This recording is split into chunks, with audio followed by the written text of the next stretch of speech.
Romeo and Juliet. Formerly Romeo and Juliet, but we're using this title today. Let's get started with the summary of Act 1 and Act 2. Of course, we cannot forget the prologue.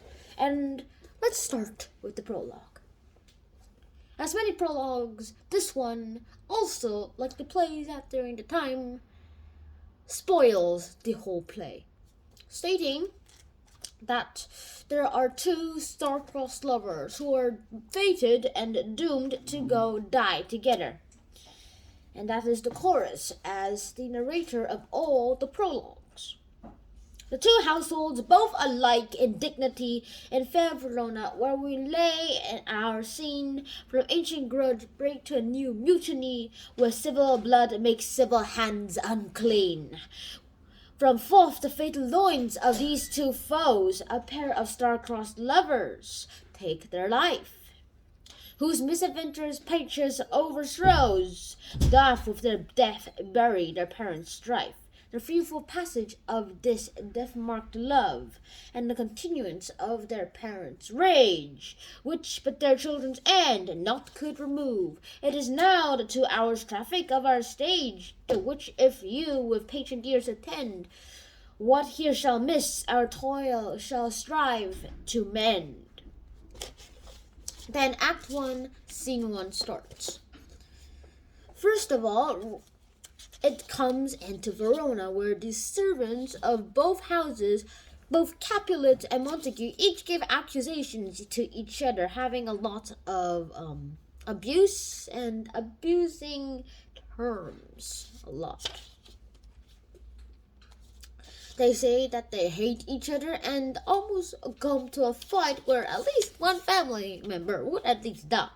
Then the prince comes, and with outraged citizens of peaceful Verona, and the prince makes sure that there is a death sentence to anyone who disturbs the peace.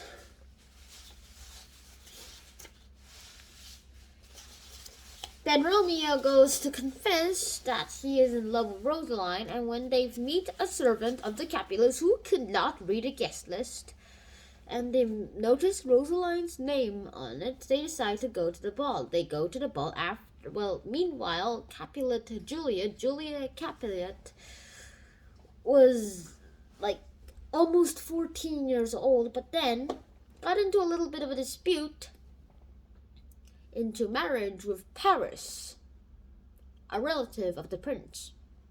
She wholly rejects the idea of this marriage with Paris. However, her father is really into it and wants her to marry him as soon as possible, which is probably not likely for a while by now. Then during the ball, Romeo eyes Juliet. They are wearing masks as this is the costume party. And then Benvolio, a Capulet, notifies Lord Capulet that Romeo is here. And Lord Capulet was like, you need to stay calm. Stay calm. There is no need to disturb the peace. And Juliet and Romeo find each other, get into kisses, and eventually figure out who each other are by asking their nurses. And yeah, at night they talk to the balcony where the most famous lines are here, like, oh Romeo, where are you, Romeo? This does not mean that where are you, Romeo? It actually means why are you, Romeo? We'll get into that later. Now Act 2 starts. In Act 2, he goes, and that is where Act 2 is, like, oh Romeo, that's where Act 2 is. Then he goes to Friar Lawrence, his mentor, and asks Friar Lawrence to wed him and Juliet Capulet.